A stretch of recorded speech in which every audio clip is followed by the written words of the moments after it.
Hello, Tarot Tube. This is a VR to Peekaboo Rose who started a tag about 2022's tarot decks. And so I'm responding to her, and before I even start, I'll say, wow, was it a big year? There was so much, and I'm just going to pull the most influential, but I had to make it like what was under the base, like the foundation decks, because there were so many exciting ones and super fun ones that I enjoyed working on. So very super quick, I'll just say honorable mention goes to Forhaxa, which I enjoyed enormously. I also very much enjoyed this jumbo deck that I made of, pull this out, a super jumbo deck, an oracle deck that I made by combining, oops, there we go, the illustrated Bestiary, Herbiary, and Crystallary. Put that to the side. There was this one which I got from as a souvenir from my trip to Rome, and I don't really use older decks, so it's kind of a museum piece, but here is the Sola Bosca tarot, and you know, just a little sparkle there on those. And now we're going to get to the things that pushed me forward in my practice in 2022. Yeah, I think that's a good way of putting it. These are decks that push me forward in my practice. All right, so let me pull all this to the side, pull it to the side, and start with this little grouping. Oops, just dropped a deck on the floor. Okay, so that's because I've got these like angel wing sweater thing. Woo! It's fabulous, but not practical. Okay, so I did a lot of angel work this year. I did a course with Radley Valentine. I did a course with Kyle Gray. I just let it all sort of percolate and came to my own practice, my very individual practice, which deviates quite a bit from both of theirs, but they were influential. So the first deck I'm going to put, and I've talked about it several times this year on my channel, is this Guardian Angel Messages Tarot. Yeah, this deck is just, I love it. I just love this deck. And I don't know, there are plenty of walkthroughs, so I'm not going to show you a lot because I don't want to make a big, long video, but wow, what a great deck. Okay, put that to the side. I'm going to have a big pile.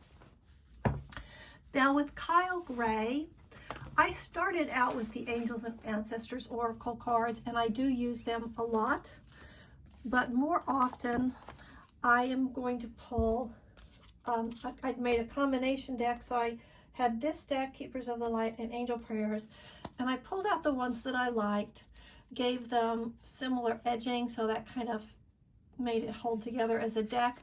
You can see on the back the two different backs, but that doesn't really change anything for me. And I did write on some of them. I wrote on some keywords based on, you know, what I think about them. So on some of them, not all of them. So, but that's open to further writing. That's something that happened this year, feeling much more comfortable about actually writing on the deck. It's like, it's my deck. If I want to write on it, I'll write on it. So, and then here is this one, Dream Visions Tarot. Again, just wow. I know some people think these are a little bit alieny, but to me, they feel more like angel presences. And I love the colors, and I'm even able to read this intuitively, perhaps because the faces they leave a lot to the imagination. But I think this is a beautiful deck. So that is the Dream Vision Tarot. That's the end of my little angel thing. Now, I took several classes this year. The next class I took was over with Kelly at Truth in Story. And I took a playing chord reading class, and it is revolution too strong a word? I don't know. Maybe. It did sort of revolutionize the way I read tarot and oracle cards, as long as it's got a number and a suit. Yeah. And also it kind of influences the way I look at spreads, how cards relate to each other, the order that they're in, that sort of thing. Like a broader overview. And I'm just flipping through this deck because I want to show you. This is called the QueenG playing cards, playing fair. And it's playing fair because it was interesting to watch it evolve. I had two versions of this deck. So first she changed the rulers, the court cards. Let me see if I can get 4 in a row. I think I did a walkthrough of this so that these court cards, well, the ace doesn't go. See how she changed it? So this is a young woman. I think she may have even been in high school when she started this. So she changed gender roles, and then she got some feedback on that, and then she put, you know, people of color in here too, so they weren't all white people. You know, it's like when you create, sometimes you create the thing that you are. And you, especially if you're young, you need to be reminded, hey, not everybody looks like you. Okay, so put that to the side and say that this deck I got, so playing cards is, I know it's tarot, but it influenced tarot. And this one, wait a second. Oh yeah, it's my jokers. So yeah, this one also influenced. I love this brand, this bicycle, and I just thought this was beautiful. So this one is, you know, old-fashioned, but because it's 1885. All right, let's put that to the side. I'm gonna have a lot of cleanup to do after this. Next, after the playing card, tea. Look how great this cup is. So it's got lavenders on the outside, and then it has a little bee on the inside. All right, so after I took the playing card class, I took Lenormand.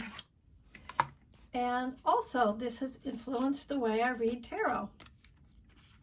I know you're saying, why is she showing me all these other kind of decks when it's supposed to be 2022 tarot?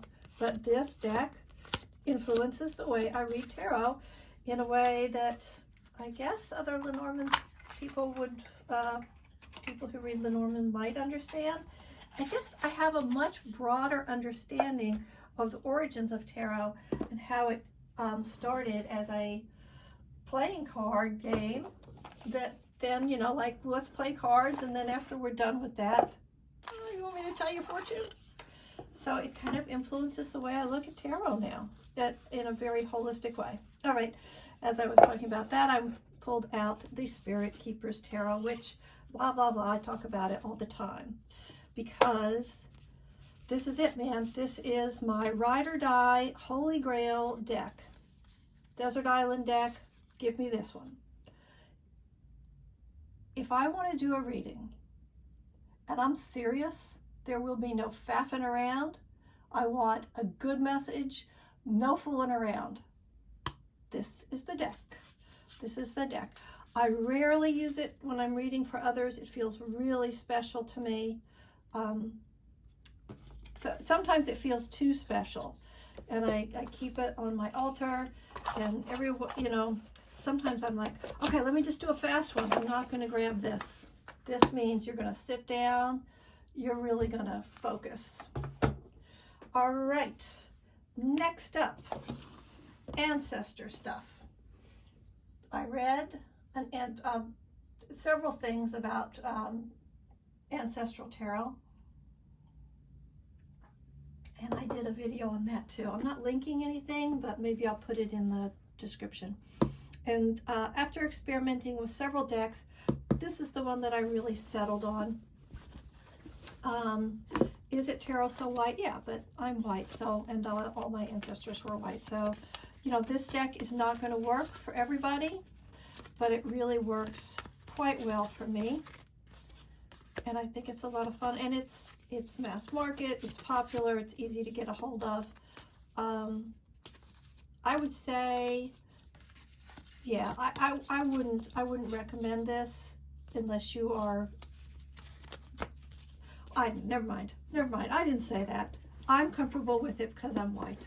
There, I'll leave it at that. That makes more sense. And this also is not, you know what, I guess I can't talk about this. Never mind, I can't talk about that. Let me put it away. And now let me just talk about reading intuitively and decks that work for that. This one is a dream. It's a dream. Also, mass market. You've got choices. These are the ones I don't use, although I'm thinking about maybe, see, you've got choices on some of the cards, and these are the ones I don't use, but I'm thinking I might actually just put it in and have it be a deck that has more than one card of some things. So there was this one. Oops. I do read reversals with this deck sometimes, so that's why this one looks like that.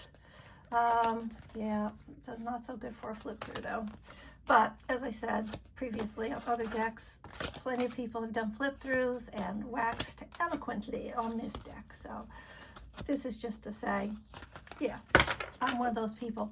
For intuition, I like this deck a lot, although I would say I am currently in like halfway through Lisa Pepez's intuition course, and I'm learning to read everything intuitively. Okay, my last deck for 2022, and I saved it for last because it's such a kick in the pants, is the the Alleyman's Tarot. Look at this. Look at this deck. Now this one, I have also included in this, that's why it's so huge. I have also included in this another magpie deck that was put out by Push Kitty. Oh boy, I'm trying to remember what she called hers. Yep, not coming. But she also put out a magpie deck. And I just mixed it in with this one. So the Alleyman's Tarot, this was a complete revolution to me. Oh, wait a second. You can take cards from all different kinds of tarot decks, mix them up, have multiples of each card, and you can do a reading with that. And the answer is, why, yes. Yes, you can. You can absolutely do that. And it's just crazy because it mixes in all these different energies, and it's just wow. It's wow. So that's it. That's my wrap up of the decks that were the most, those are my foundational decks of 2022. The things that, tarot decks, that I really just, they really influenced my practice in a significant way. And while I used a lot of other decks this year, I was really a little butterfly flapping around using tarot and oracle like crazy. But these were the ones that had the real meat and substance, which isn't to say the other ones didn't, but this was it. These were the ones. This was a super fun VR to do. I hope we do it in 2023 as well. Thanks for stopping by. If you enjoyed this, please hit the like button. It just helps me so much. I could really use a boost. And if you think you'd like more content from me, hit the subscribe, and of course the bell lets you have the notifications. Take care. Hoping that the end of 2022 is a good one for you, and wishing you the best for 2023. Bye, Tarot Tube.